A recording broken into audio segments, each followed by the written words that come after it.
आज आपण बनवणार आहोत सोप्या पद्धतीने घरगुती सांबार. त्यामध्ये तूर डाळ, टोमॅटो, बटाटा आणि शेवग्याच्या शेंगा वापरून केलेले हे सांबार इडली, डोसा आणि भातासोबत खूपच चविष्ट लागते.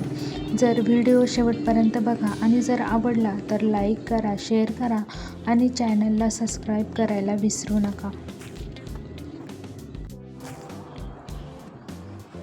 या सांबारची खासियत म्हणजे माझ्याकडे चिंच नाही, त्यामुळे मी आज टोमॅटोचा थोडा जास्त वापर करणार आहे. त्यामुळे सांबारला एकदम रिच आणि परफेक्ट आंबट चव येईल.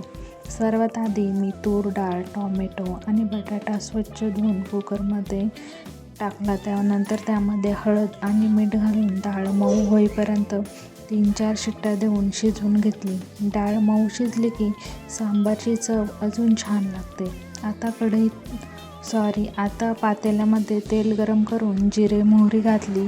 फोडणी तडतडली की त्यामध्ये लसूण, कांदा आणि कढीपत्ता घालून छान सुगंध येईपर्यंत परतून घेतले. यानंतर या फोडणीमध्ये टोमॅटो आणि शेवग्याच्या शेंगा घालून थोड्या मऊ होईपर्यंत शिजवून घेतल्या. टोमॅटो जास्त वापरल्यामुळे सांबारला नैसर्गिक आंबटपणा आणि सुंदर रंगसुद्धा मिळतो. आता त्यामध्ये सांबार मसाला, लाल तिखट, कोथिंबीर मसाला आणि थोडी हळद घालून मसाला तेल सुटेपर्यंत छान परतून घेतला. मसाला नीट परतला की सांबारची चव खूपच वाढते. त्यानंतर कुकरमध्ये शिजवलेली डाळ यात घालून सर्व मिश्रण छान एकजीव केले. आता 5 ते 7 मिनिटे उकळी येऊन दिली, ज्यामुळे सांबारला परफेक्ट आंबटपणा येतो. शेवटी चव संतुलित करण्यासाठी मी थोडीशी साखर आणि मीठ घातले. साखर घातल्यामुळे सांबारचा आंबट गोड स्वाद खूपच छान बॅलन्स होतो.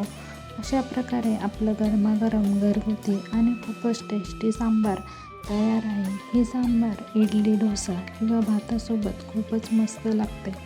जर तुम्हाला ही रेसिपी आवडली असेल तर व्हिडिओला लाईक करा, चॅनलला सबस्क्राईब करा आणि कमेंटमध्ये नक्की सांगा की तुम्ही सांबार कोणत्या कोणत्या भाज्यांपासून बनवता.